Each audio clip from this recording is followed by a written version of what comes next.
So my name is Dr. Kim Ernest, and I'm here with the How to Be Happy Hour as we continue our conversation and our quest to understand how we can cultivate joy and happiness within our own lives, and then all the ways human beings get in the way of cultivating our own happiness. So I'm Dr. Kim Ernest. I'm a licensed psychologist and professional counselor here in the state of Pennsylvania. I also have the unique opportunity to serve as the Executive Vice President at Pennsylvania Counseling Services. My name is Cheyenne Nickel. I'm one of the office admins at the Locust Lane location of Pennsylvania Counseling Services, and I'm going to be joining this podcast today and hopefully talking about one of my biggest fascinations, which is murder. Yes. My name is Madison Birchtold, and I am the administrator of the York Psychiatric Facility here at Pennsylvania Counseling Services. And I am also incredibly excited about our topic today about discussing murder shows and podcasts. And I'm Susan Wright, Director of Forensic and Reentry Services for Pennsylvania Counseling Services.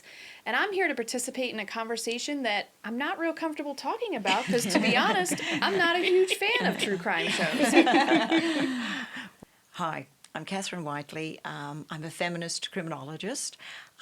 I work with women that have been convicted for murder, some of the violent crimes, and I am an author, researcher, college professor, and I also have a documentary with women convicted for murder. So she makes the murder shows that the rest of us watch from time to time. Well, thank you all for joining me here today and talking about what has struck me the most. So obviously the pod, we're still figuring out our identity and deciding what we're going to talk about in these spaces. And what I've found is that a nice bouncing back and forth between really serious topics like the child mental health crisis and then light fuzzy topics like murder shows is just the balance that I've been looking for. It's interesting because I'm a murder show lover in recovery, which is part of what really led to my interest in this. I used to I've seen every episode of Law and Order SVU. I used to love Detective Olivia and Detective Stable. Come on. Those were some of my favorite things. But what I can remember is there was a time in my life where I would bartend. And so I would work late at night. I'd get home at about 4 o'clock in the morning, walk my dogs in the streets of Harrisburg at 4 a.m. as a single female in her 20s. And then I would hunker down and cuddle in and watch a show about rape and murder. And I suffered with debilitating anxiety surrounding home invasions and other kinds of funny things. But I was always drawn to that particular content area, which sparked my interest in, is this not global. I think it's very much a United States phenomenon, but not that other country. I mean, I know you travel to many other countries to study this particular cultural phenomenon. But here in the United States, we are obsessed with murder shows. If you watch podcasts, every other one is about some sort of true crime. 2020, Snapped. Snapped is actually one of my favorites. I'll still watch Snapped. I watch that with my mother-in-law every once in a while. But just these different concepts about why are we, a species that is known for our anxiety, drawn to shows all about suffering? What is the function of this behavior? What is it doing for us from an adaptive or evolutionary perspective? I can backpack off of what you said, Kim, because I am also a bartender. So that was my full-time job before I started working for Pennsylvania Counseling Services, and I still do it on the weekends. Okay. And I was living alone. I was getting home at midnight to sometimes 4 a.m., and that was what I did. I'd walk my dog at night alone. I'd go home, I'd shower, I'd get set in. I would watch Forensic Files, and I would sit there and I'd listen to the guy's voice, whoever narrated it, and I would listen, and it was soothing because I would watch so many episodes of this, and I would pick the inflections, and I knew what he would say, and I would just curl myself in bed and fall right asleep. And I think one of the reasons was it wasn't me. I was safe in my bed, tucked at home with my dog. My door was locked after a long shift, and it wasn't me. I wasn't the person that they were documenting about. So it's a safe way to come in touch with 100%. objectively unsafe content. 100%. It's almost like this fantasy where that can't happen to me. There is absolutely no way. You know, especially when you see these high profile, maybe serial killers or murderers or, even like crazy money laundering schemes, but they seem so outlandish to me sitting in my little apartment with my little mutt dog, after my normal bartending shift and these things. I'm like, that's not me. There's no way. And so then it's fascinating. I'm now engaged and soothed almost at the same time. You know that 20% of programs here in the United States, if it's either podcast series, if it's on television or streamed, are true crime, shall we say, true crime shows, specifically on murder and also other violent crimes. But I have found out within that 20%, overall 58% are women that watch these crime shows, and it's the true crime that they're really fascinated about. So I have my own theory on that, but I'd love to hear everyone else's. Why women? Why are we so fascinated? Right. And so often in the shows that I watch and on the podcasts, the women are the victim. And of course, that's not always the case. Sure. But isn't it fascinating that we're the ones watching the show? Yes, yes. I think it's interesting because women are often the victim, but it's almost sometimes glamorized on some of the shows, or sometimes there's an element of seduction and just that tantalizing tidbits of what's going on in the development of the case that you can get pulled into. But then oftentimes there's that closure at the end of it. And so as a woman, we can step away from that and say, well, like you mentioned, that won't happen to me. Right. I'm here with my blanket and I'm okay. And yet we understand that a majority of these shows portray women being the victim. But we're still curious. We still want to watch. And as you mentioned, curl up with our rug and our pet, and also for the end, to see how these programs end. That's my theory, is the fixation, because these programs do take you through the story, and I know there is a percentage of like the true crime that are the unsolved stories, and that they get like the online followings and the super sleuths figuring it out from their basements and all those different things. But I think there is a percentage of individuals that are drawn to this because it has a clear beginning, middle, and end.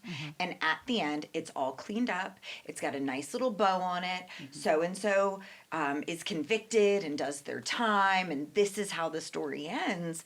And as somebody who's worked in forensic psychology for a really long time, that's not how most stories end. And just as a human being that does real life human stuff, a lot of my stories don't end in like nice, clean, finite endings that, roll the credits and Dick Wolf's name is at the end. Like that's not how the story ends most of the time. But I think there's something that draws us to that because it all, I'm just thinking about, not less the true crime, but a lot of the more fictionalized crime, like the Law and Orders or the NCISs or some of those Criminal Minds, they all end with Lucifer. They all end with the story coming together. Justice is often served, and maybe that gives us that sense of justice that we don't necessarily feel like we get out there in the real world or in our actual existence. To trail off of that, one of my things is when you're watching something like that, and even if it does have a finite ending and it's wrapped in that nice little bow, and it gives like it's the faded black background and the white words like so and so was convicted in 2003, and we're all like, yes, that's what we needed.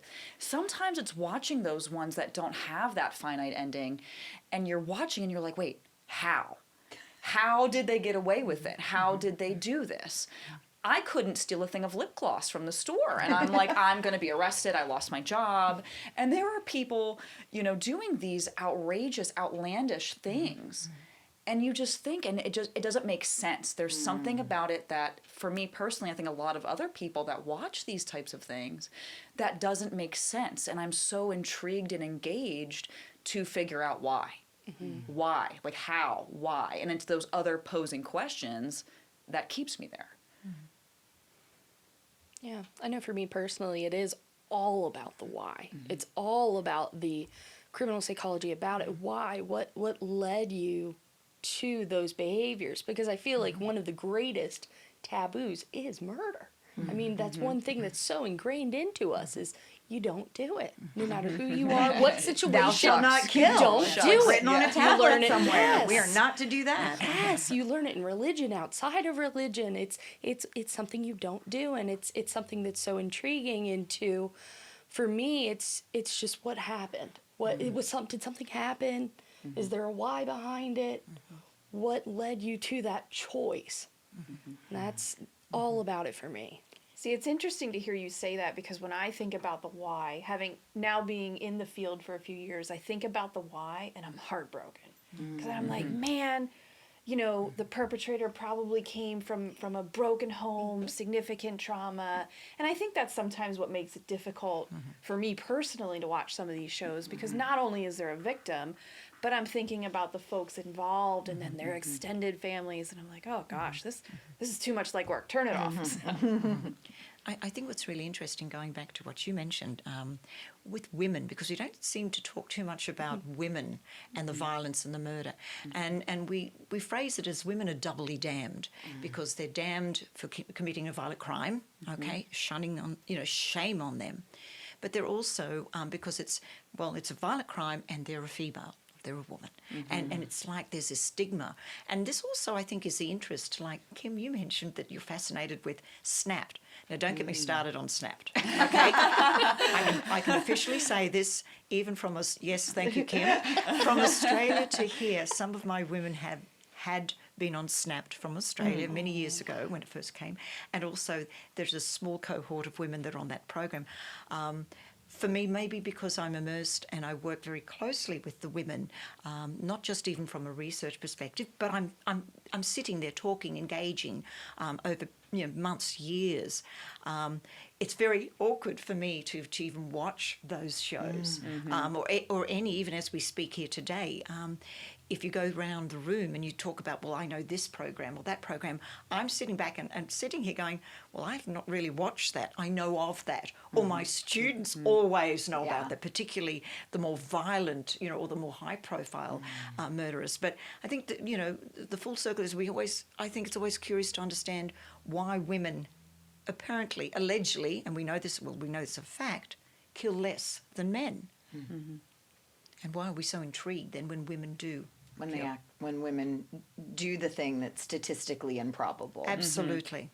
What's fascination? No, you had mentioned this idea of like we're fascinated by it because it feels separate from us and it doesn't feel like it can happen to us. And I will say those I don't consume much. Now I read a lot, and when in reading, all bets are off. And there's lots of murder in that which I read. Right, I read a lot of fantasy, so like you can't have fantasy without murder. It just doesn't happen. Dungeons and swords and shit. Heads on pikes, all that kind of thing. That's what I read before bed, and I'm sitting here throwing shade at people who listen to murder shows, right? But I guess when it feels really close to home, all of a sudden I get really uncomfortable, and I have to turn it off. I don't know if any of you have watched the show The Patient with Steve Carell. I haven't seen it yet, but I heard it was Amazing. great. Not as a therapist, I would imagine. Terrifying. The worst thing, but I'm not a therapist. So I felt So you're really totally comfortable Right. watching that entire thing. But I thought, man, if my therapists would watch this show, they might walk out of the door and say, nope, I'm done. No, I got I'm through not- 2 episodes, and it was recommended to me by a supervisee. They're like, "You will love this." I watched 2 episodes, and I turned to my husband. I said, "I can't do this anymore at night because I don't often think my clients are going to kidnap me and keep me chained in a basement somewhere and feed me leftover Chinese food." But what if they did? And it's hard to not. Versus like the fantasy stories that I read, it's like, it's probably nobody with a sword's coming after me in the next 24 hours. But I've had moments where I've had clients that I've been fearful of, or I thought that I had a client in particular that had developed a fixation or an interest in me that wasn't safe or helpful. And I could see it going that particular direction. Obviously, I take safety measures and everything else, but it was way too close to home. And I was like, I'm out. I'm not interested. I think it's a little bit different because I like fantasy shows too, and I think it's a little bit different when you're reading about, the dragon killing somebody, because I normally don't have to worry about that in my backyard either. But then also when I became a mother, I found that some of these true crime shows that involve children, I just can't watch them the same. It hits a little differently now. It just Yeah. hits home, and then combined with the work that we do, my poor kids have probably gotten more lectures than are reasonable or appropriate on don't talk to strangers, make sure you are aware of your surroundings. So I think, again, being a woman and entering into motherhood really affects how we view some of this media too.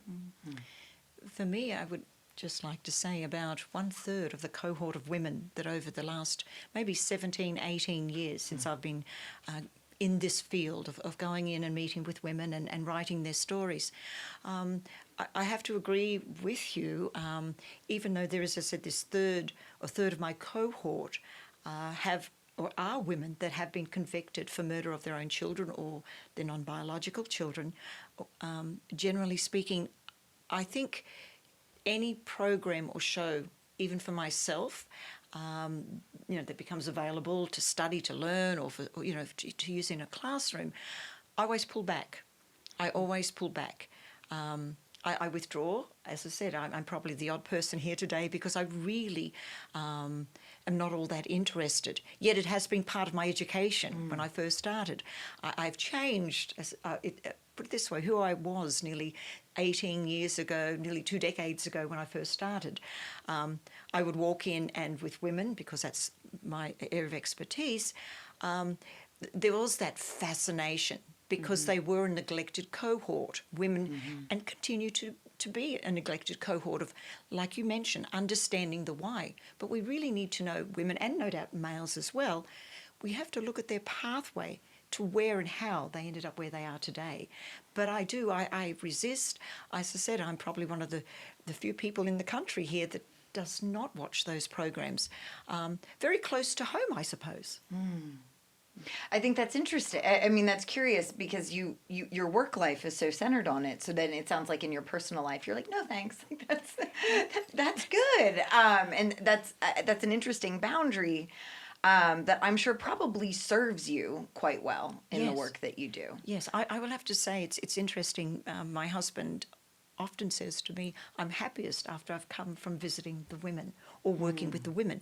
But then it is that point, I love what I do, but it is that point that I'm able, these years later, I believe to, I won't say switch off, but just to leave well alone. But it doesn't mean that I don't continue to think constantly what I'm doing next, or a woman that's contacted me or I've visited. My role is just constant. My life literally evolves around the women, from past to even present. So the television programs or the podcasts, and I know there's some brilliant podcast series out there, but I've never immersed myself into that. You almost haven't had to immerse yourself into that type of media because you're living it. Almost. I mean, you could almost be a character on one of those shows because this is your life. Yes, it is. Yes, it is. And so to immerse yourself in that media portrayal of it almost wouldn't be authentic. I mean, because you're living it. That's the word, authentic. Absolutely. But I'm so excited to hear what everyone else at this table has to say because I really am feeling out of my sauce here. Yeah. But I think that feeds into then, you already are immersed in it. Most of us, I'd like to think all of us at this room for sure, don't, spend our whole day thinking about murder. I know you work around it and that's your job, that is your field, that is your career. But most of us don't walk around, when I'm doing my paperwork and I'm like, oh, murder, like, yes, and true crime, and it's separate. It's just separate from my day-to-day life. I wouldn't go home and probably watch a documentary on paperwork all day long, you know what I mean? The worst show ever. It's just on the Insomnia channel. Right. But because this idea of these almost fantasy-like people going around and doing these outlandish, crazy things that my brain can't even comprehend, that is so different than what I do in my day-to-day because everything has to make sense. The paperwork everything lines up directly with each other. And then I go home, and my escape is this thing that is just so mind-boggling to me that it's like I said earlier, it's comfort. But you guys maybe don't have that. You know, dealing with people that are maybe there or have been there or are scarily on that track.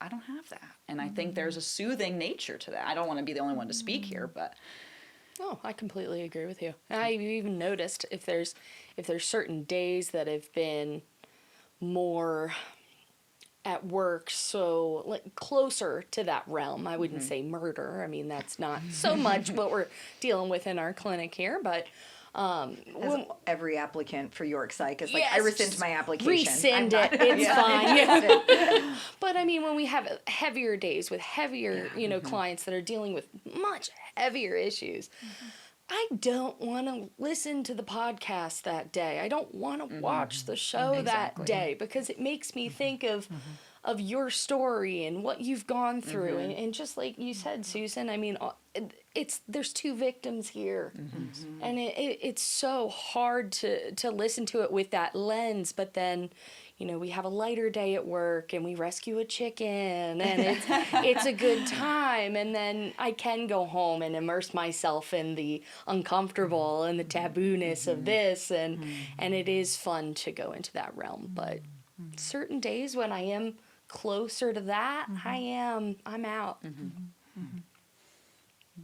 I've often struggled with some of the, so obviously a big chunk of my career was started in more the forensic psychology world. I'm more in community mental health now.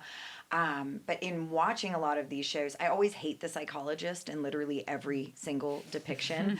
Like they're always like arrogant, and if they're male, they have a bow tie on, and but there's just never this. One, it's magical, right? Like I think there are times where. Clarice Starling, right, is the quintessential forensic psychologist. And in my field, I've interviewed a lot of people that want to go on to like specialize in forensics. And I say, well, what are you driving towards? What's your due north? And like Clarice Starling, I want to be that. And it's like, well, I want to figure out Hannibal Lecter. Yes. And like, first of all, that's plainly just impossible. And in those instances, Clarice came to conclusions that one would never arrive to with the tools that we have. Or I can think of like Criminal Minds, where we can perfectly predict based on this graph where he's going to hit next, and we figured out his victims based on this profile. And like our science is not there as a forensic psychology field. And so a lot of it's just kind of like using statistics and throwing darts and hope it lands. But it creates this very magical expectation for how some of this can be made sense of. And usually it's a lot less sophisticated than that which we see. So what you see on television, some of the television programs, when we're talking about the true crime, you have all these experts. And I'm going to say, and I'm not passing judgment on these so-called experts, but I often think to myself, and again, I'll go back because of the women, working very closely with the women, I always wonder how many have actually gone and sat with the women. How many of these so-called experts have actually, not just sat a one-off or gained information and then made a story from that, but actually, really spent ongoing time, if it's a male or female for that matter, to get to know them before you become that expert. So it's probably a little bit like what you're saying, Kim, is that for me, what I get a little bit rather annoyed with, is, as I said, there are so many experts that talk about a case, a criminal case, or a true case, or a cold case. But it's a bit like, it's fact, absolutely, and even from a legal perspective and a clinical perspective, absolutely. But it's a bit like they have their old interpretation, what went down, or, they put these pieces of information together. But then they stand back and you're thinking, well, do you really know this particular person? And not just, as I said, go in and talk to them once to get the story or some information.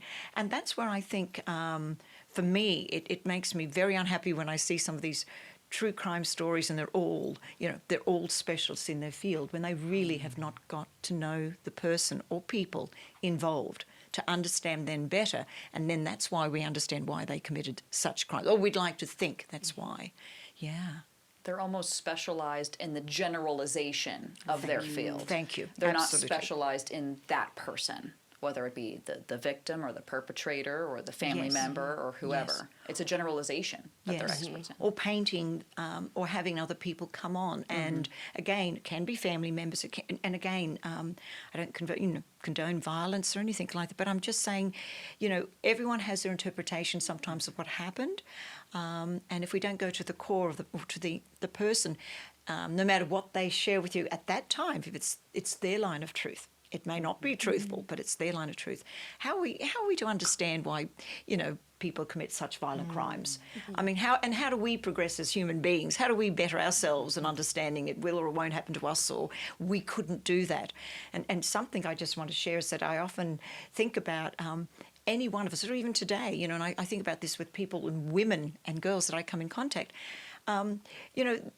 Inside a prison where women are serving such long sentences for violence, for murder, they are someone's daughter. They were someone's beautiful little baby girl. But we stand back. We're all professionals, and we stand back, and we're all these investigators, and we know that we should be able to judge them and that. So I don't know. So it goes back to the storytelling and some of these crime, or fiction or non-fiction programs that are, again, I balk at. I for my own sanity. But it doesn't mean that I'm not 24/7 thinking of my women, or the women, not my women, the women. Well, and we as people, we're always drawn to knowing. We want to know the why. And that not knowing or the unknown then is sometimes pretty uncomfortable or scary. And I found that folks, if they can't identify the why, if we can't figure out, then we might create our own why for someone, to give someone else a story who may or may not have a voice. And I think that's interesting that we feel compelled to do that. When they're in those stories, what I would suspect is probably a pretty heavy commonality, and I think we've discussed this previously, is that most of the women that go on to be convicted of some of these more horrific crimes, their backstories and their origin stories, if you will, were not sunshine and roses. They were fraught with what we call in the field adverse childhood experiences. They grew up with these aces throughout their lifespan, and so and there are people who have had very similar backgrounds that don't go on to commit murder. And to me, that's the most fascinating bit, right? It's not that I think almost everyone who finds themselves incarcerated for something horrific, healthy, well-adjusted people don't commit horrific crimes. So they've got something in their narrative that has caused them to interact with the world around them in a way that's painful and externalizing, that they hurt the people around them. And there's a percentage of the population that have very similar narratives, but very different outcomes. Yes. And I think that concept of what is it, equifinality, where you have multiple or different outcomes for the same path or similarities, is one of the most curious bits to this. And I think that's where, when I do find myself kind of sucked in. Now, I won't watch the murder shows as much. I like the weird crime shows, like the carnivorous plant underground. Haven't seen that one. It's fascinating. That's a new one. There's a whole underground network of carnivorous plant bootleggers. That's fascinating to me. Or animals that have been convicted of murder and actually went through the trial process. Those are the types of true crime that really catch my attention, is the real weird things within our legal system that always are quirky and interesting. And every once in a while it's got it's dark, but it's always that uniqueness that really draws my attention or captures my attention. But I find myself really most curious about two stories appearing rather similar, ending in very different ways, and what was the resiliency factor within this person over here that didn't land them in the same situation as this person over here. And I think it's got to be something far beyond a moral, like this person just lacks morale. You know what I mean? It's not a fundamental flaw. We just haven't figured it out yet. can I then just ask everyone here then what do you think of when a woman makes the rational choice? And I'm just saying a woman only because of, again, we deem a male will make a rational choice and they'll commit a violent crime. And again, going back to these true crime shows. But what do you think of, or how do you rationale from your expertise, a woman that has made a choice, has come from an upbringing that what we may generalise as normal, whatever that may be. But how do you feel, or how would you rationalise or think about a woman that I made that choice, I did what I did, I would do it all over again, has never come through, when we talk about the ACEs, has had a very low ACE score, has never been, in her mind or in her words, victimised. And I think this is something, when we talk about true crime shows, a large cohort, not large, but a very important part of the cohort of women that I work closely with, there is like 40%, and I'm talking about the 3 countries that I travel around, westernised countries that I travel around and do the research, there's about 40% overall that did make that rational choice, and they don't have the excuse. But for society, we try to pathologise that a little bit, don't we, to give them the excuse for their behaviour. But I just want to put that out there too, just to think about it, because there are women that did commit. They made that choice. They were, as they would say, normal or sane at the time, and had in their minds no, shall we say, no victimisation that would impacted their behaviour regarding the crime. So I just want to put that out there. It's a piece that's really interesting, fascinating, because we don't really like to go there either. I'd be interested to know for those ladies what they view as their values. You know, a lot of times we look at folks who have committed a terrible offense or terrible crime as having values that are, you know, significantly different than ours. And when we talk to a lot of these folks that have been involved in them, we find that no, they value justice or love or honor, and sometimes some of these acts have been committed in that line of value-based thinking.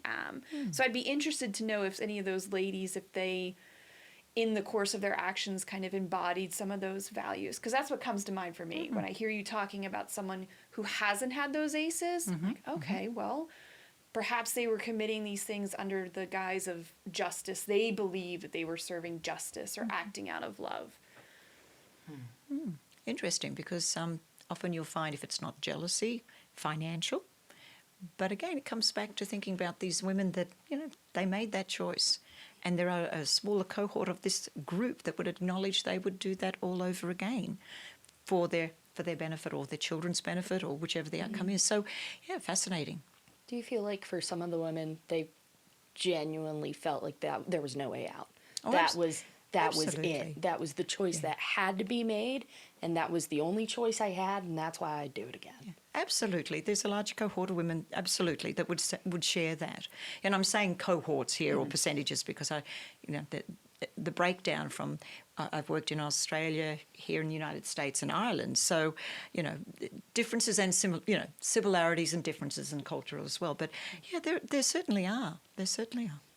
I think people do things like this, and I think just as a species in general, that they feel, whether it's right or wrong, but in their head it's true that there was some sort of justification. You know, if it was, like you said, a no way out, like I feel justified because I genuinely felt like there was no other choice for me. Or even if you go to some of those more outlandish ones, you know, where it felt good. They felt justified because it felt good. You know, those are two very different categories there. But I think there has to be some sort of justification within themselves. Maybe to the average person, we'll say, I don't know if average is the right term, but to the regular Joe Schmo on the street, you know, they're like, that's not justified. That's wild. But to that person, regardless of if they felt forced or if it was because it felt good or, you know, whatever, they woke up on the wrong side of the bed that morning, they felt justified in that moment. And to them in that second, for whatever choice they decided to make, that it felt fine. That was the choice, and they felt fine to make it. I went through a season, so I've always been in, forensic psychology, so I've always been interested in psychopathy and antisocial personality disorder, like all those different things that cause people to act against the interests of the collective. And I can remember Robert Hare, who I'm sure doesn't particularly study women, but studies a lot of folks who have committed murder, predominantly in Canada, so even their criminal justice system is so different from our own. And so I remember watching an interview with him and one of his patients, and this gentleman had committed a homicide like 20 years prior, lived within these really nice prison systems. Within, like, I don't ever wish to go to prison, but I suppose if I do, I'd rather go in Canada than literally anywhere else. And this gentleman had earned like a day pass to get to go home. And on his day pass, he killed someone else. And they're interviewing him and they're talking to him about the process. And he said, well, I wanted to know what it felt like to take a life. And like that was I was just curious, Right. just wondering what it's like. And in the interview, Robert Hare goes, but you did that already. Like you already knew what it felt like because you did it. He's like, well, I had forgotten. And like that, it just is easy. But if you met or interact with this person, it just looks like, yeah, I picked up some milk because I was thirsty. Like there was no. So I think it's difficult for us to even understand or put ourselves into that particular social location, because I can say unequivocally, I am not curious about what it's like to take a human life. Like I don't ever wish to have that experience. I don't need to know. I'm not wondering. But for whatever reason, this person's narrative, story, background, experiences, social location has made them curious about that factor. And so, what the heck? I feel like you're waiting for us all to say the same thing, that we've never wanted to experience that, and we're Yeah. all awkwardly I quiet sat right in the now. silence and I embraced it. I Yeah. was like, I'm just going to let Yeah. it sit in the air. Yeah. Well, I'll make sure I have someone to walk me to my car after this. Can we keep the cameras rolling when we wrap up? Do you know that I will share that this is something over the years. I'm not saying when I first started going into prisons, like in Australia, it was in Melbourne, Australia, was the first prison I went in to interview some women there in for murder.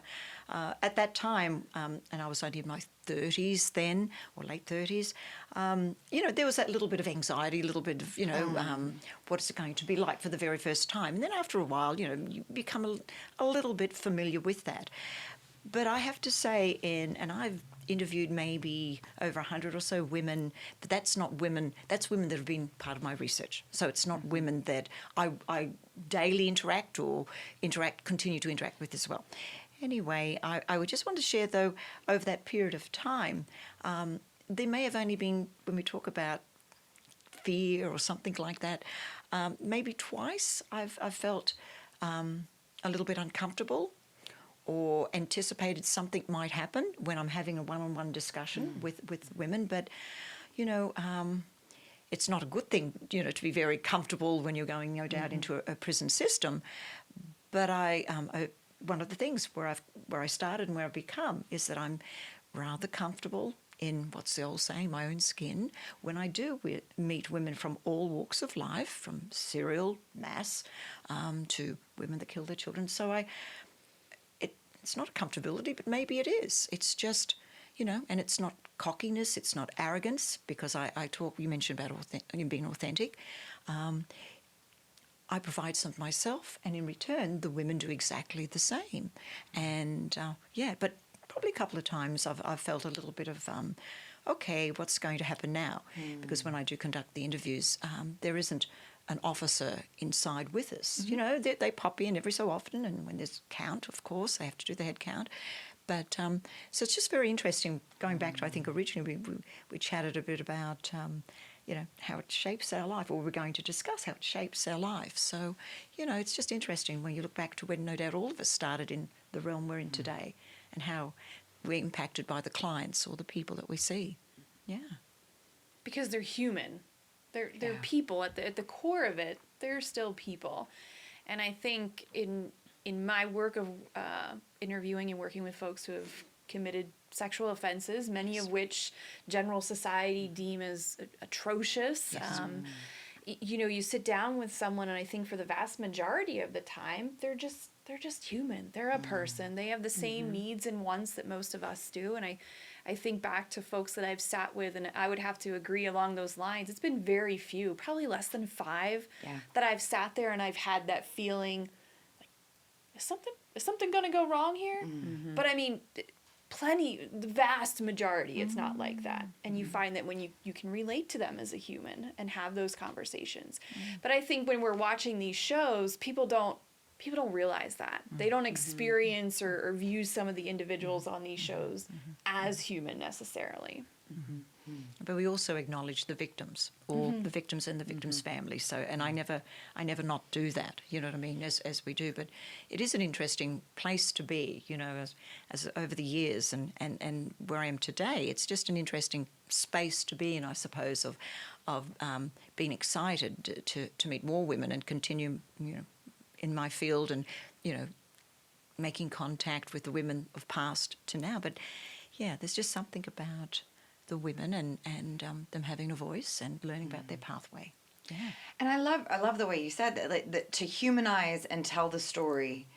And I think where I get stuck on some of that it's so fanaticized. I think there are times where that'll be our last call here today, is like the glamorization of horrific crimes. I'm so over that. It's not even funny. There's nothing cool or sexy about it. And yet we do have instances in which they're like, well, look at how, I can think of, who was it that was really deep? Carla Homolka, who was a gal who committed multiple homicides in Canada with her partner. And then I think only saw about 5 years of prison time because she identified the domestic violence within the relationship as the primary contributing factor. He was the responsible party. She was sort of deemed as less responsible. I don't know that I've bought that same narrative. But you see these instances in which she, like the photos and the images that I've seen of her are all these like scandalous photos, and they're just like, this beautiful woman has committed homicide and like murdered teenage girls, like some pretty dark stuff there, and yet we still like glamorize and talk about her beauty and her physical appearance, and it's like, but she tried to kill her own sister. Like, can we talk about that too? But it's just like this weird juxtaposition where you have like the femme fatale in the messaging, and I don't know. I can't help but wonder that there's something dangerous about that, or something about that just lands in my gut in a funny way. It's almost like the snake in the grass. Like, you wouldn't expect it to be there. There is this glamorization, and it's actually a law tactic too. You bring in maybe your client, or who is ever on the defense, and you dress them up. You make them look as presentable as you can, because how could someone so poised and posed do something like this? And I think they did that with the Menendez brothers. Some people are probably familiar with them. They killed their parents, and their lawyer brought them in. They put them in these nice sweaters, kind of from the Beverly Hills, and it's like these two strapping young men could never do something like this. And it's the same thing with the femme fatale. Like, how is that even possible? Because you think of the monster, they have to be hideous and deformed in some way, and they have to stand out from everybody else. And it was the same thing with Ted Bundy. How could this upstanding citizen, John Wayne Gacy, and it's like, you can't think of that person in that high society, quote unquote. And I think that feeds into everything. So what do we think is the impact of the cultural obsession with murder shows? How do we think that I mean, I've seen it in my own field, applicants wanting to come work with those with problematic sexual behavior, and they apply for one of our forensic therapy jobs, and pretty quickly they learn it is nothing like Clarice Starling or Criminal Minds. Like, that's not what we do. We sit with people in the worst days of their life and try to help them find a better, more meaningful way to live within whatever's available to them. Like, that's the work that we do. And so I've certainly seen that applied perspective within my field, but when we think about like that bigger overarching impact of the fact that 20% of our media in the United States is tied to like true crime, and what does that mean for us as a culture moving forward? I remember years ago, during the Columbine shooting, they blamed, was it Marilyn Manson that got blamed for the Columbine shooting? Something about music or something. I'm pretty sure it was Marilyn Messages Manson that were being released. Yes. And like, no, whatever you think about Marilyn Manson, we're not going to lay this at his feet. And I think there's probably a percentage of those who've gone on to commit horrific things because they want that notoriety, they want that attention, they want that acclaim. And so, how do we quench our thirst for true crime without creating more monsters? And can we? I think it's really interesting in the way that they portray the perpetrator and being careful to not glorify and sensationalize it, but rather, and I don't want you to either come at it with a lens of this horrible person, look at how terrible they are, but also going into, yes, this was a terrible crime was committed, this shouldn't have happened, but also look at all of these different things that precipitated their lives and their actions, and it could be generational hurt that has gone into it. I mean, I see that so often in the way that they were raised and what has gone on in their life. And I think it's very important in the way that these shows and podcasts portray the perpetrator to show not only that this was a terrible crime that was committed, but these were their lives and the reasons why. And no, this is not a phenomenal, gorgeous woman. There's certain things that we can just leave out of the podcast and the shows that really have no business being there. And I think it goes back to the glamorization. Yeah. You know, we watch these, we'll say it's a TV show, right? You know, whether it's CSI or NCIS, and we have, 45 minutes to an hour. Plus commercials, right? So maybe like 12 minutes to fit everything that we want to see in this time frame. And that has to be, someone has to be heroic, someone has to be the monster, someone has to be this and the other thing. Every character that's portrayed, we have an hour to fit it in. In theory, quote unquote, we're seeing the best parts of that episode of whatever it is, true or fiction. But then when you put that to those new forensic psychologists, or you put that to those new therapists in the office, they have to sit with that for months and years and handle it. It's not, wrapped up in a nice little bow of an hour. It's like, yep, I've come to every conclusion and everything's great now after an hour. It's not like that. You have to sit with that and analyze that and go through, the tantrums, the baggage, the history, the how, the why. And you're not going to get that finality, I think, that everybody craves. And then having that realization when you're put in those shoes and be like, oh, whoa, like, wait a minute. Like, maybe that's not what I thought it was. I'm not getting maybe the outcome I had hoped for, which I don't think you're ever going to always, But they're not getting that. I think you're spot on there. The closure that's often portrayed in not only the fictional but also the nonfiction shows, that doesn't often happen in real life. We have victims' families who are dealing with the loss of a loved one or dealing with the ramifications of whatever happened for decades afterwards, and then the perpetrators' families who have to navigate that. And I think you're exactly right. They don't show the hours of detective work or the years of therapy that might go into working with either victims' families or perpetrators' families as well. And folks get misled about that. It's called fantasy. And that's a broad term.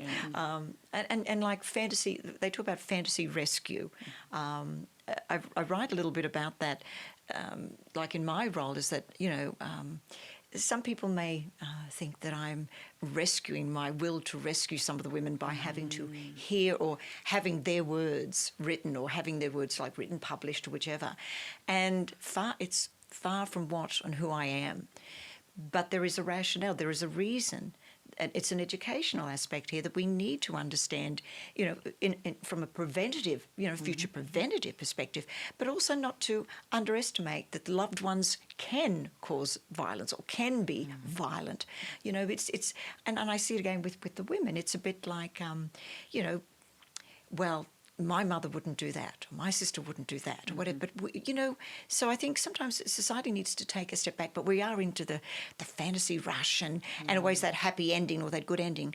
But there's also a piece, too, that a large percentage of women that do watch these true crime shows, I read somewhere that was a poll done that said approximately 41% of the women felt it didn't negatively or positively impact them watching these true crime. You know, so it was very interesting. It was a bit higher than men. And it's like, well, what is the fascination? Now, these women that watch, could be all of us here at this table, that watch these true crime programs, I like to really know, what is their background? Who are they? You know what I mean? All walks of life that are so fascinated, and what's their rationale? And sometimes we have viewers that, or women that are watched because they've either been a victim or it could in some small way prevent being victimised. You know, these TV programs, there are benefits too that could show that this could happen to you, or, you know, something that person or that viewer watching could pick up and say, hey, I better not do this, or, okay, I better not go out there at dark, or something like that. You know, just something that, you know, that you might catch hold of and think, yeah, just a little warning there. But overall, it's this fascination. And it's like we get so excited about, you know, an outcome, and I don't want to say this, but I hear so many students say it's about the blood and the guts, and they're always happy about serial killers. And I'm one of these that's like, well, what's interesting about that? You know, and again, and that's not me being blasé or dismissive by any means, but that goes to show how a lot of these programs on a podcast or true crime, they're often the mass shooter or the serial killer, not really speaking too much, shall we say, of that individual, and then wanting to know more about that individual. I said something that was it was a little out of pocket the other day, and I didn't realize it until you kind of sit with it for a second. And I was talking to a friend of mine, I forget who it was, and I was like, oh yeah, like I just watch all these documentaries on Netflix. Like, I really wish there was some more. And she was like, you want more? Like, doesn't more things have to happen? And I'm like, oh dear, like I can't. No, do I? No, of course not. Like, I don't, and you don't as people, but you get so enraptured and fascinated by this thing that you kind of say those, it's like, no, I don't want that. Of course not. Like, no.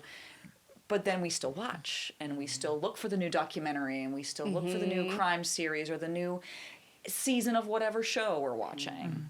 And it's almost like we're blinded by it, not that we don't see it out in the real world. Of course we do, especially in our field, but when we speak, and it's just like, yeah, it's a TV show. Like you said, it's very blasé. It's like, yeah, it's just there. We depersonalize it exactly. to some degree. Yes. It's not just, this isn't someone's story, it's just a story. And Yes. at the end of the day, it is someone's story. I was thinking about like the way in which watching my own, and again, like I've just kind of gotten away from it. I don't know what there was never an intentional drift. I think some of it was having my own kids. And a lot of the stories have to do with things that have happened to kids. And it's weird in my work, and I thought that was going to change when I had kids. I have worked with folks with problematic sexual behaviors for going on 19 years now.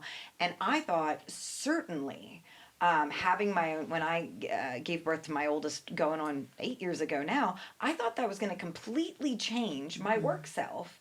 And it really hasn't. Like, it's been weird. I've used my supervision, I've used consultation, and I can work with folks that have continued to harm kids and not blink an eye and not feel any differently about them. I don't think it impacts my countertransference in any way. But I won't watch or consume media content in my leisure time about anything that happened to kids. Like, that's a hard stop for me. And it really took me like looking at both of those things and preparing for this podcast to realize, like, I won't do that at all, but in my work, and maybe it's that I have like a finite amount of resources for that, so I put it over here. But it's interesting to me how it's changed and evolved in my own personal life. Do you feel like you compartmentalize it? Like, this is work, that's so psychologist it's Kim, for yeah. sure. Yeah. all Like, the this time. is so separate. This has nothing to do with my life and my kids and whatever. You compartmentalize. It, when you shut that door, you lock the door to your office or the what have you. That's it. It ends there. And it's taken me a long time over the course of my career to be able to compartmentalize that. Like, early on, the stories followed me home I remember I was just talking to a clinician the other day, and I was like, well, how often do you cry in your car? And I was shocked to hear that they're like, oh, I don't cry in my car much. I was like, really? You don't like just cry your whole way home? Like, you're sure? Yeah. It's just me? Just me that did that, like, early on? And I don't cry my whole drive home anymore. But there was definitely a season of my career where I was really figuring out how to compartmentalize it. But I am a super imaginative person, I think, in the best of times.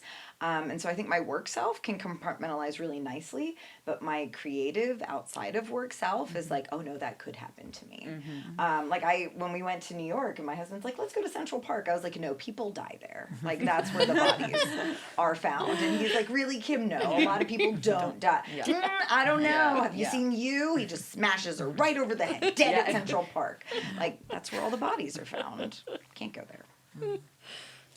I just want to say I think it's interesting what you mentioned about, even yourself too, Kim, how you can put something aside from your work, whichever. I have to admit, my work or my 24/7, even though I put aside and I won't watch the true crime or the fiction crime stories, I do think about it a lot, but I don't think about a woman as the killer. I think, and what I've grown to do is understanding and seeing her as a woman. Okay, she is. So for me, it's a little bit that I do continue. This, like most of the time, I wake up and think, well, what's next? What's happening? Or if I'm receiving a letter from a woman in Texas, there's that connection. I'm always, so for me, and I don't have children, so that makes it a little bit different, I'm sure. However, there's something that I seem to do, and it's like that is part of me. I don't switch off, if that makes sense. But I am at peace at what I do and the women I'm with, and continue to see. But I don't, probably because it's a calling, I have to say. I think it's a calling for me. It has become that. It did not start out to that. I was like, oh yeah, I'll do my research, my PhD, and whatever.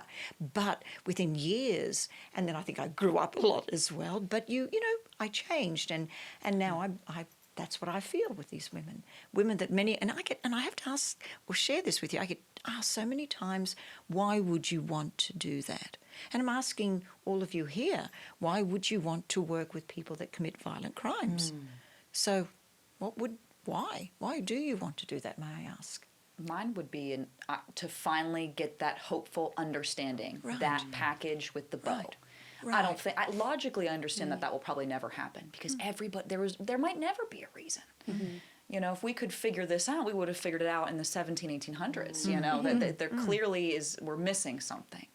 But I think it's that hope to be like, oh, if I do this, I will understand. I will have my finale, my gift with a bow, and I'll be complete now. It's interesting. Yeah. Right. For me, I feel like when I hear other people's stories of trauma and I hear the different things that other folks have gone through, it makes me feel better about what I've gone through and my traumas and my things. And I just feel like you would understand. I mean, in some way. And it almost does kind of put me in a peace of knowing that you like, I can kind of understand how you got there. It's interesting.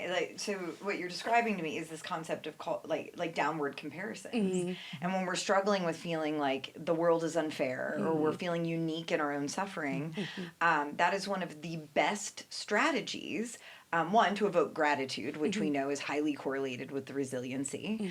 It is also one of the unique strategies to change the way you're feeling in that moment. And so often on our last podcast, we spent a lot of time talking about social media and comparison being like the murderer of joy. It's not murderer, but we're talking about murder, so we'll go there. Comparison being the joy killer. And those downward comparisons actually are pretty effective ways to artificially create positive feelings within yourself. And so it sounds like you're saying like, well, at least it's not that. It could be worse. It could be worse. And I know there's even times where I've listened to a story that's bumped up against my story. And I was like, you're the one that did it. I mean, it's you.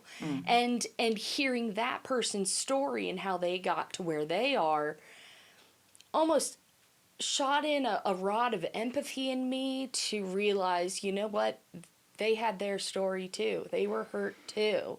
It's just the hurt people hurting people all over again. I think for me, I'm drawn to the story or the opportunity for redemption in so many of the folks that we work with.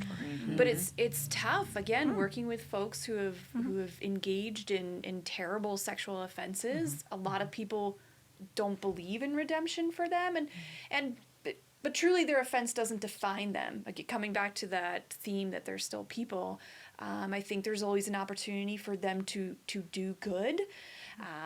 Perhaps for them to rebuild some connections with healthy supports in their community or in their family. And so I like being able to support them and support my team as they do that with the folks that they work with. And somebody has to do it, right? A lot of these folks that are on some of these TV shows too, the true crime ones, they're going to be paroled if they're incarcerated. So many of the folks that we work with who have committed sexual offenses, they're going to return to our community. It's not this nice, neat present gift here. You'll never have to worry about them again. And so we want to make sure that they're supported. So that's my why. I just find it really interesting. Yes. Yeah. I would. It's interesting you mentioned like I went to grad school and I did these things and I just found myself here, and that my story is quite similar. I didn't 20 years ago say like I'd like to be an expert in sexual offending behavior. And even early on there was a lot of like things sort of standing in the way of that. But I was at we call them BHTs now. I was a TSS therapeutic support staff once upon a time, and so I was a one-on-one for kiddos with autism. I did that for about a year and a half, and I liked it enough, but I was pretty bored.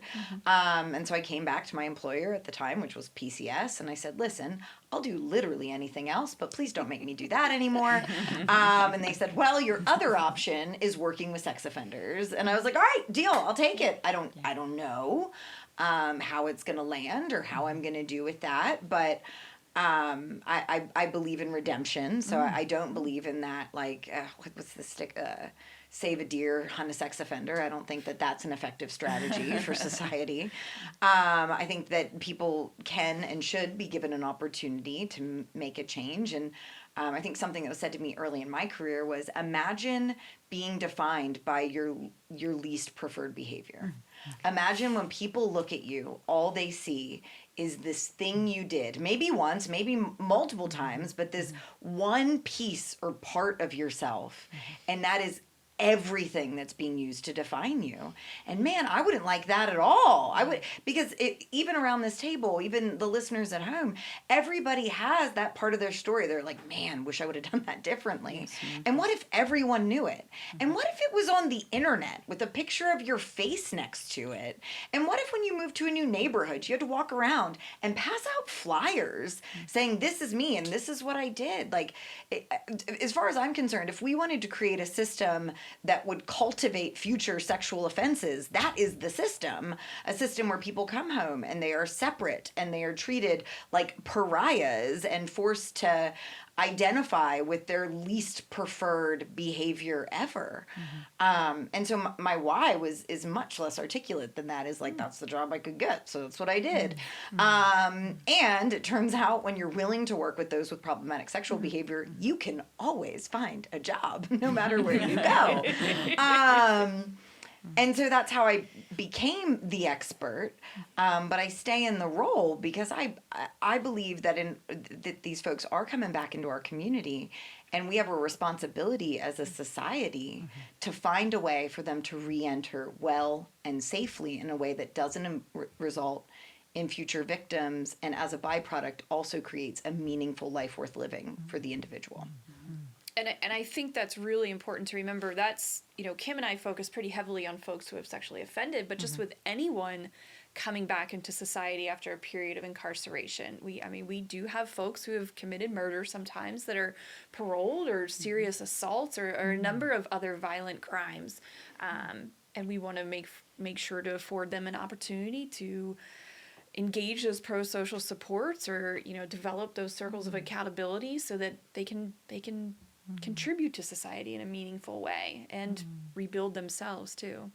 Something I wish to share, and we probably all know this, but I'll share it with you, is that when we think about the United States criminal justice system and say countries like Australia or even New Zealand or Ireland or even Britain or anywhere in Britain.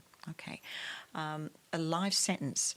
The length of a life sentence does differ. So when you, as you know, when you talk about re-entry, for many males and females, life means life, or life with parole, 30, 40 years, whichever. Where the other countries, the other westernised countries, it's really hard to fathom that they may use the term, the legal term. Oh, I received like a few women in Australia, I received a life sentence.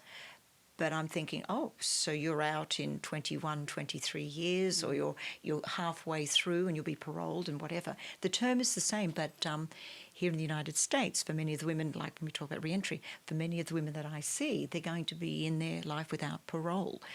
So very different, but understandably. And I think that's the fascination too with some of these true crime shows, is knowing that this person, this male or female, will never be released. You know what I mean? And then what I found, what I like to do is go back years later, and I follow a lot of the women, which I continually do, and what they spoke about all those years ago, maybe just after they committed the crime and entered the system, and they look back and it's like, well, would you have really, thinking back, well, I was immature then, or I wasn't, in the right frame of mind. So it gives a great, what I like to show is a growth period too for a lot of the women. And I think it'd be nice to have more shows that are more, showing that about these people that are the perpetrators or the offenders or the convicted person, as opposed to always the blood and guts and the mind, and everyone's a crime professional and they know what's best. And I hope I said that correctly without sounding totally silly. I think you did. It's just that's what sells. Yes. The blood Yes. and guts, the serial killers, whatever you can just pile in on the murders, that's what sells. Yeah. I just think that's where we're at. But I still think it's interesting that women love seeing, we are the majority of watching these. The consumers. The consumer, absolutely. My goodness me. Right. Well, it's been a longer than a minute since I've worked within the walls of any forensic institution. So I haven't worked with folks as recently convicted of the murders or the heavier violent crimes. But when I was in Texas, I did several internships within the walls of federal and state prisons. And one of the general themes that I saw above just about anything else is this theme of impulsivity. I think the shows really fail to draw out those pieces. There's always like a lot of the more heinous or heavily focused on crimes, we like to make it like very that they're very brilliant people and they figured out all these, but no, most of the time it is an instance of opportunity and impulsivity. And had they had 5 minutes between the impulse and the action, their stories could be very different. And we so frequently then want to fall back and make it about all these other personal factors, when really, we had a whole unit on one of the institutions I worked within, which essentially had like one-punch homicides, like instances in either bars or road rage incidents in which they had usually were involved in some form or fashion.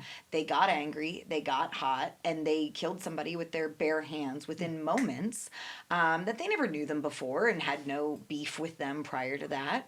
And yet, if they had been able to buy 10 minutes, how different would their lives be down the road? And I think about, as somebody I'm a highly impulsive person sometimes. Now I've never, again, had the impulse to kill people, y'all. But, what if I didn't inhibit something? Like, it's easy for me to feel empathy and put myself in the shoes of somebody who lost control in a moment and did something horrific. Empathy is an important word in this field. I am a strong believer in that, and I think that's also what helps me with my work in my field with women. Because, again, it's framed, or how could you work with these women, showing them sympathy for what they did, and, they're the worst of the worst. And I always go back to the word being empathetic, being authentic, but also being empathetic is really important. It's shocking to me that people can't cultivate their own empathy in that because I can't as a mother and somebody who loves I can't imagine the pain you would live with for the rest of your life if you hurt your own kids in that way. I can't imagine the pain you would live with in some of these environments. And so it's so curious to me because I think we like to demonize and pathologize and throw, all the different, but golly, there is a whole subsection of the PTSD literature that looks at the moral injury and the PTSD as a result of the crimes you've committed. And so we don't talk much about that. We just, we like the sociopath, right? The unfeeling, I wanted to know what it felt like. And a strong majority of those who have done horrific things don't fall into that category. And that now that you mention that, a lot of the shows that we watch, a lot of the ways that it's portrayed, makes it seem like they do. Here's your straight black and white, this is the who and the why and the how, and here it is. But they leave out all those gray or ambiguous areas, which that moral injury, when you're, if you're forced in a situation to choose between maybe one life or another, or acting in what you have to decide is justice or appropriate in the moment, it's not black and white. Yeah.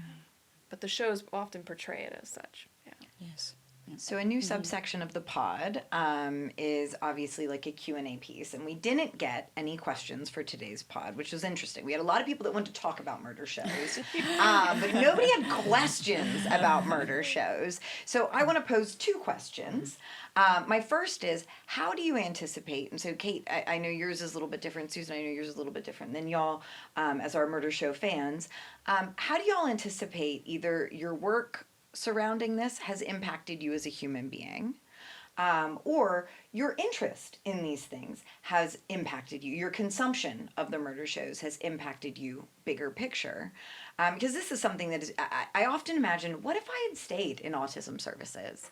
Like if 20 years ago, instead of saying literally anything else, and I hadn't taken that hard right into working with problematic sexual behavior, and I'd stayed in the schools doing ABA and BCBA work, I think as a human being, there would be some fundamental differences about me on a human level. I probably would blush more when I talk about porn search terms, for sure. I can now say that without even my heart rate going up. You probably know a lot fewer too. I know a lot. Right, You know way too much A lot about it. That's a whole nother pod for another That's a time. whole nother pod. Yep. We won't get into it. We really won't get into it. However, I certainly, there would be fundamental differences to me if I had gone left instead of going right. And so how do we anticipate, what do we see as the impact of either studying this academically, working within it day in, day out, or being a massive consumer of this type of content? What is it doing to us on a human level when we undertake this? Not to interrupt you, I can start here. It's kind of a two-part. So me as just a personal individual, you were giving a lot of statistics, which I find super fascinating. I like numbers and I like it's not just me, kind of a thing. But you have those people that feel almost like this indifference. Like, no, it's not really hindering me any, and no, it's not really providing any extra thing in my life. And I think I'm almost one of those people. The only thing I could think for myself personally is maybe I'm a little more aware. Maybe I'm not gonna go down that dark alley, or maybe I'm not gonna, talk to this random stranger, and it's reinforcing those things that your parents or your guardian or whoever your school teacher teaches you. It's like, don't talk to strangers, don't do this, if someone asks for help with their dog, maybe you shouldn't do that, or maybe you should be more aware. Yes, I can see that reemphasis. But then on the other side, if I just take myself out of it, I look at the general public, I'm like, well, that could be a safety thing. Maybe someone relates more to that than I do, and they're getting something out of this. Maybe there's a younger woman that maybe hasn't had someone to teach her, or him, it could be a him as well, teach them these life lessons, and maybe now I'm learning from that. On the opposite end, are we glamorizing these type of things? People that maybe have that mental block, that don't have that filter to impulse control. Are they like, oh, well, I want to be in the media. I want to have all these girls chasing me in the courtroom with this murder fast. Yeah. Exactly. So I think there is kind of like those two groupings of people, maybe like myself, that like, yeah, maybe I don't really get much out of it. It's just more fascinating than anything, maybe mental stimulation. And then there's those people that are like, it maybe hits more home to them, maybe on a good side or a bad side. And they get more out of it emotionally as opposed to mentally than some people, including myself, do. I know for me, finally, I can see the gray, and I know I'm going to have to explain that. I love putting everybody in a box, man. Oh, yeah, life I is just want to easier. put you Yeah. in a box. I know all about you, even you, Catherine. As soon as I met you, you're in a great box, by the way. You got a bow on you and everything. But that's just, that was me. That was, and still almost is to a degree. I feel comfortable in that way. I think it calms my anxiety when I have you in a box.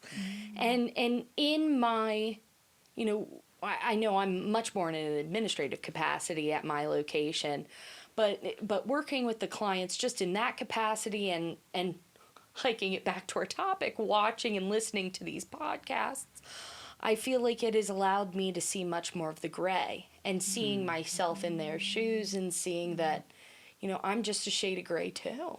And they're a shade of gray, and you wake up and you can be a different shade at different times. You can be lighter, you can be darker, and it allows me to see that there's so much more that goes into it. You're not a bad person because of what you've done. You are a person that has done bad things. And I feel like it has created the empathy in me to see that in people that I would have deemed the unspeakable, the black per se in my black and white thinking. I think 15 years ago for me, I was really ignorant because I was there binge watching SVU or CSI, the CSI Vegas. Was that the original one? Best one. Yeah, Grissom. Grissom, Yeah. Sarah. Oh, I'll go on for hours. Yeah. 15 years ago, I would watch that nonstop. And then coming into the field and realizing, gosh, that is not reality. And it couldn't be further from reality because we work alongside folks who have engaged in some pretty atrocious acts.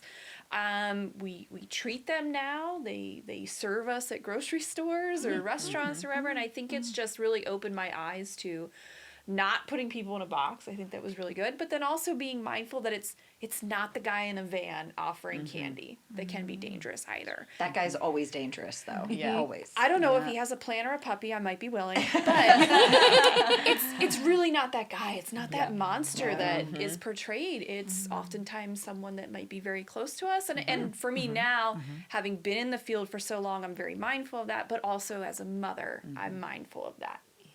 So. Well, I just love what I do with these women. I just think for me, again, like I mentioned, I started out as this supposedly studious, mature age student. But then I ventured into something, as I said, it just, in my heart, it comes naturally. You know what I mean? But I don't walk in with expectations. I learnt long ago to leave that, with what am I going to see? What is this woman or who is she and what's she going to do? I left that long time ago, and I'm a little bit tenacious. So I've, spent a lot of time in different prisons around the world, but it's been all worth it, and I continue to do so. So I think maturity, where I'm at now, I'm just very comfortable, and I really do want and will continue to give women that are incarcerated for violent crimes a voice, a voice. Not always that we always agree. We do agree to disagree. I've had women scold me in a letter saying, how come you haven't visited me? And then the next letter is, oh, I think you're great. When are you going to come and see me? So, we have this daughter, we have this. I have many scenarios like that, but it makes me feel human. I get scolded one day for not visiting, and the next, it's all lovey-dovey. You know what I mean? So whatever. But, I'm also protective also, and I want to share this, and I'm sure everyone is in their field about who we share our stories with, or information, even though it's all confidential. But I have always a little bit of a barrier around me too when it comes to students working closely with me. Very protective of the women that I see, as opposed to taking people in as well.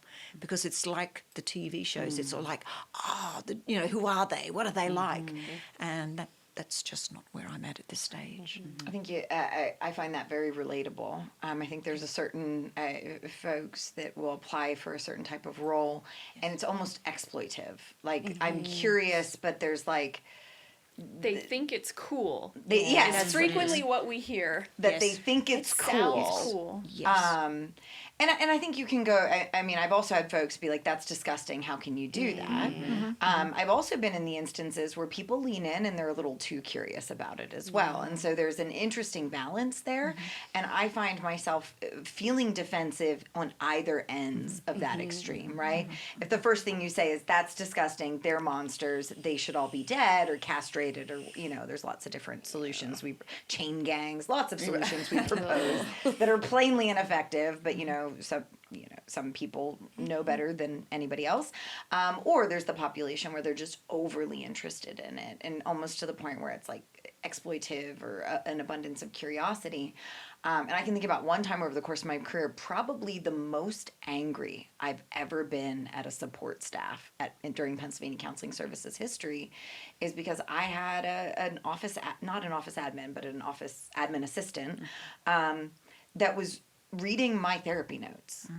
That was logging into the chart, and I think part of it was me. They were curious about me, and I'm a bit of a figure. I'm kind of a big deal around here.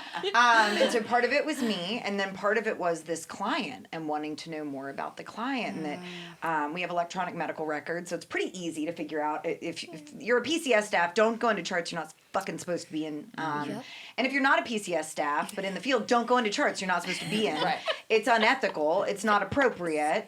But if you're my staff, I will catch you. I am watching. I am Yeah. watching you. All the big brother paranoia. I am watching you in the zone because it's not okay. And I remember and I felt bad, but I was like livid with this chick. I was like, listen to me. You have no right to go in there and satiate your curiosity and violate my client in this way. And I remember her saying, well, look at all that he's done and all the people he's violated. And it's like, no. That does not, two wrongs do not make a right. You do not get to violate him simply because he's violated others. That is not okay, not on my watch. And probably I was a little less than professional in that moment. I've grown then, I've chilled out a little bit. But it's that protectiveness or that protective nature. The other question that I have for you all is, what is your favorite murder show? We talked about it earlier, Susan, because you said CSI. I have a special place in my heart for that show. CSI. And OG. The OG. Yep, like you said, Vegas with Grissom, and and maybe it could be like an age thing too. I grew up as that show was coming out. It had 18 seasons. Now there's a new spin-off where Grissom's back in it, and I'm watching that one now. So I grew up with this same show kind of and it was getting popular. That's, I think, was almost the start of this fascination with the crime shows and the CSI and NCIS, and that started it, and I'm still in it. I'm still thicket into it. That'd definitely be my favorite, 100%. Worried how this is gonna land, but I'm saying it. It's true to me. There's no judgment here. There's no We've talked judgment. No, there's judgment. Okay. Yeah. All right, Susan's I'm judging. not Yeah. surrounded The by rest of us therapists. I feel like there could be judgment. using our non-judgmental stance. I love Dexter. Oh, I love Dexter. Dexter. I am attracted to Dexter. shameful. That's part of Yes. it. Also that. But Yeah. outside of my attraction for the character, there is a maybe not great part of me that does love the idea of creating justice where I feel justice isn't served. Yeah. Because That's the most seductive part of it Dexter. is. Yes. It really is. Because I feel like almost debatably in your day to day, you can see times where you feel like justice isn't served. I mean, the person Like that the goes finale through. of Dexter. Oh yeah, yeah, yes, absolutely. Justice was not served. Justice was not served that No. time. That was frustrating. But even the guy that's cutting you off, and he where's the police that's supposed to pop out of the Yeah. bush and just arrest that guy? I feel like it satisfies a piece of me and others, dare I say, and speak for them. But I feel like it really satiates that piece of me that wants justice to be served in the times that it's not. Yeah. Well, I think I won't I did like CSI love Vegas, CSI. but you took that one, so I won't go down that road. But Criminal Minds, I have to admit, like great the show. Mm-hmm. original when it first started, I did enjoy. But I think when that came out though too, I wasn't working in the field really. So Mm-hmm. to me again, I was like, oh, this is great, this is interesting, it looks cool, Mm-hmm. and I don't know if I would say it's my favorite today, but I don't really have one today because I don't watch them really a whole lot. But Well, I did like that. I like that team approach, though. Well, I have a very boring life. I like watching the English, the British murder The mystery British shows. murder mystery. Absolutely. And it's always usually about the people and the relationships of the people as opposed to the actual crime. So that's probably even where I'm at this stage with what I do. It's like understanding the people and their relationships as opposed to the crime or the why and the how they did it. But no, I'm very boring, and I love not saying the English shows are boring because they're wonderful, but I love a lot of the British, murder mystery shows. I do love a good British, like Oh, a I red do. box, like a good Absolutely. good Absolutely. British murder Yes, mystery. I do. I can agree with that. Mine would also probably be Dexter, and I love it even more now that they brought it back and did it again. I felt like that was exactly what my soul, because I remember being very angry at the end of Yes. of the original running of the series, and then they brought it back, and we just had this reparative emotional experience, Dexter and I. So I do, I can now unequivocally say it's my favorite because we fixed it. And then in terms of podcasts, I really like the podcast Criminal. Yes. But I like it because Yes. it does more the weird niche crimes. Yeah, my coworker talks about this all the time. Criminal? Is Criminal, yes. I like Criminal. That's the one that has the carnivorous plant underground Oh, railroad okay. and all kinds of different things. So it's an interesting, interesting podcast. I think some of the, and then some of the other big ones like Serial and some of those I found to be quite interesting. But even those I felt was less about the murder and more about the injustice within the criminal justice system. That's interesting. The injustice. The injustice. That's is always interesting. curious. Yeah, I can And understand that. most recently, what was the one that was on Netflix? You and I both watched it about gosh, what's his name? The guy that not- killed his wife and son. No, not that one. It was about the famous serial killer. Monster. I am totally drawing a blank. I can't. Are you Think. And it was all about the police mistakes along the way, and he had a guy in his. the guy. Oh, we're both blanking now. I'm sorry. It's contagious. Yes, he was luring boys to his apartment, and the one boy ran out, and the police had an interaction. Oh my with gosh, him. Jeffrey it was Dahmer? not Yeah. Jeffrey Jeffrey Dahmer. Dahmer one. Thank you. That's what I thought, but I was like, how? That Like, you was- should know. No, I was like, I know, you my think brain it's just too went easy like, of an That answer. has Yeah, to be the 'cause it was- single-handedly most frustrating thing I've probably heard. Yeah. Like that. Was watching Oh, that. Yeah. hurts my soul. Because Makes me so Evan mad. Peters, I think or is that who played?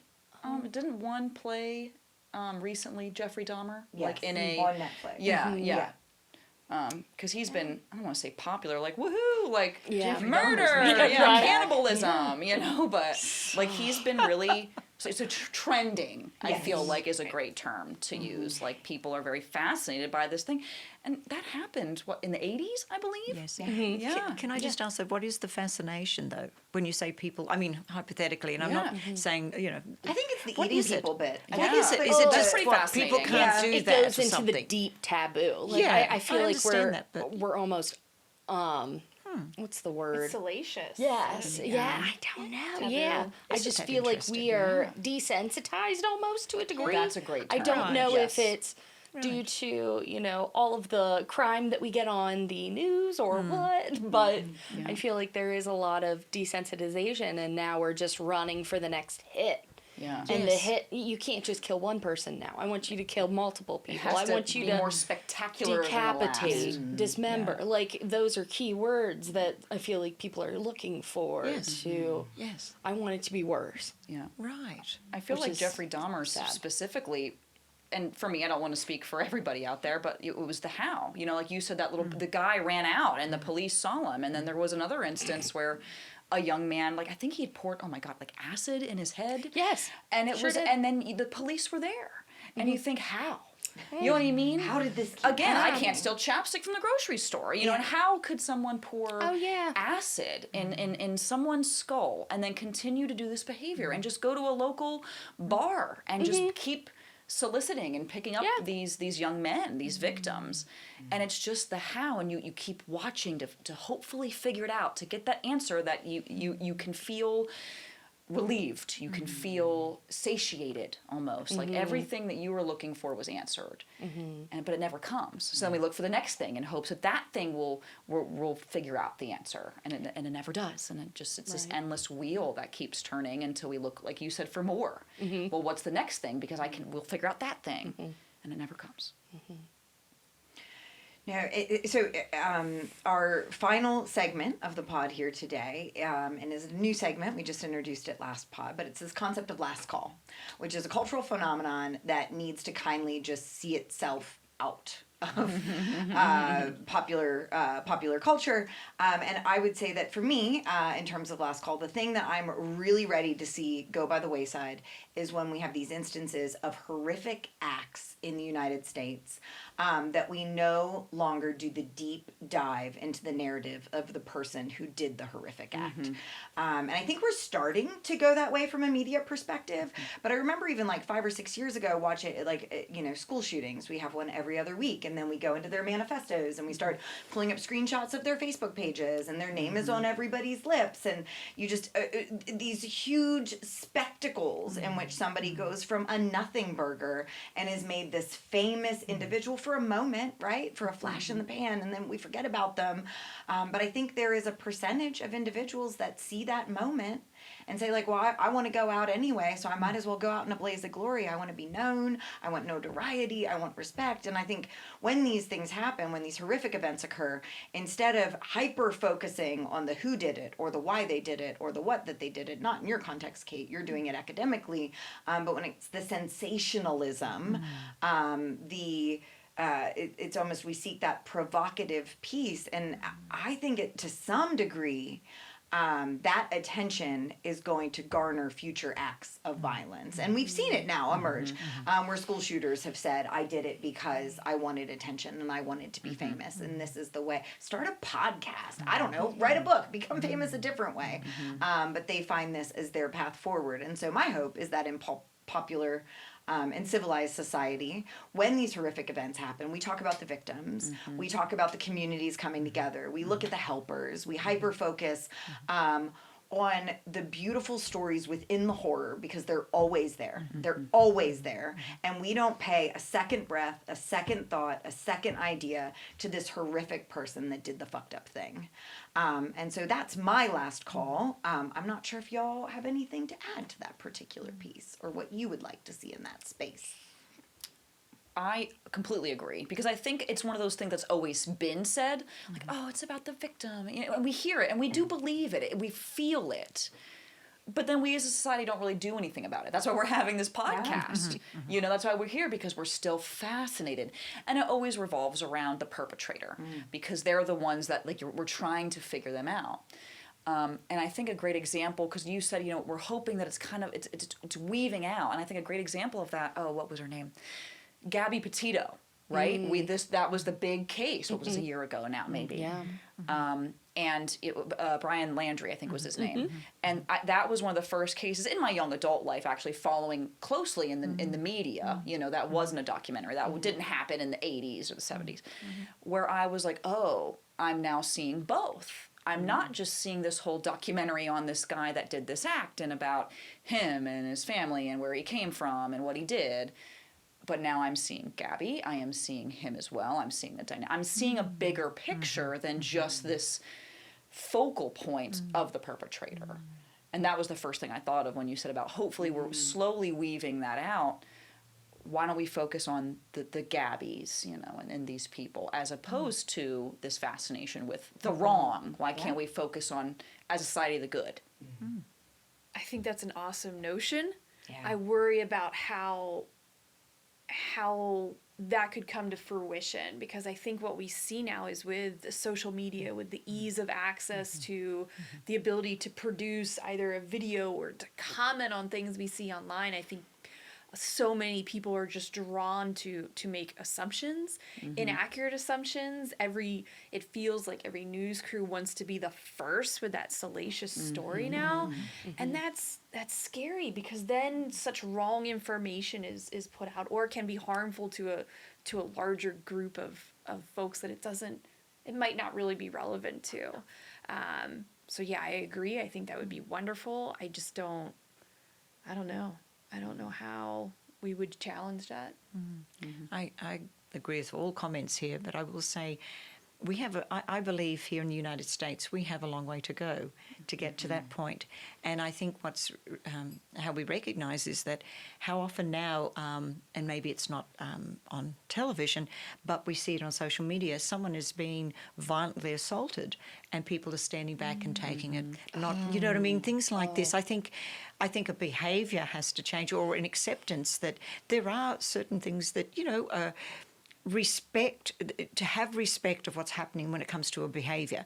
But I just I get so disheartened, and next minute, such information can be deemed as evidence, or supposedly some form of evidence in a court of law, and meanwhile, but someone's been horrifically violated, and you're standing back and taking a photo of it and a selfie, and it's on, I mean, I don't know. I think it's problematic at this moment. I don't know where we're going to head, but it does sadden me greatly that our focus is on getting watching the act and then posting it, as opposed to here's a victim, here's a perpetrator. No, and don't get me wrong, there are perpetrators, as we all know, that were victims.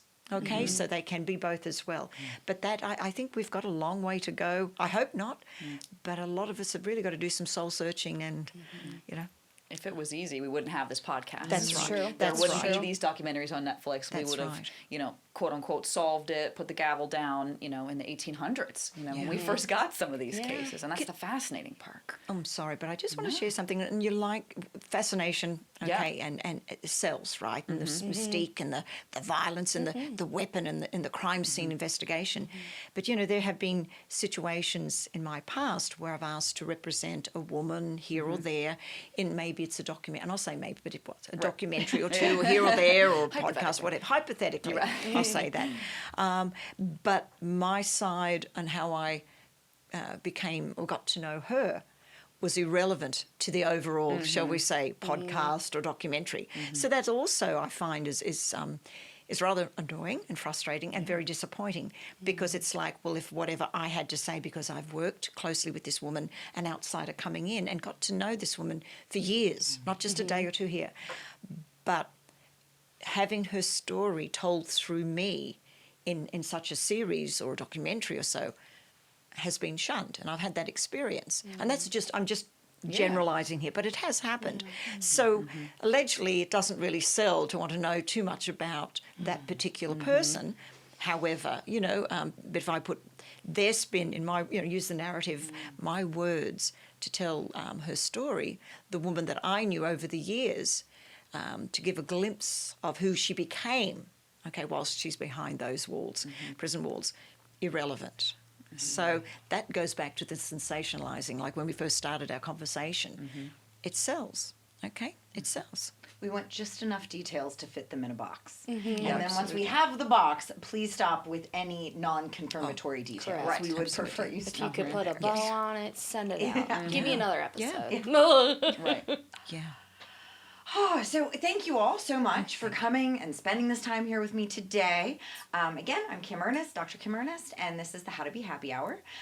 We have several upcoming episodes on a whole host of different things like toxic or bad love, and how lots of media portrays things as romance, and really it's pretty dangerous practice. So it's one of our next ones. We also have our Kids in Crisis episode 3. We have one coming up on the psychology of gaming, which I'm particularly excited about. And last but not least, we just started planning a podcast all about stress and burnout within the helping professions. So we'll be talking about that and keeping that conversation going. So thank you, ladies, so much for joining me here today. This has been fun. And I think we decided that murder shows are okay, as long as there are certain caveats surrounding them. So thank you.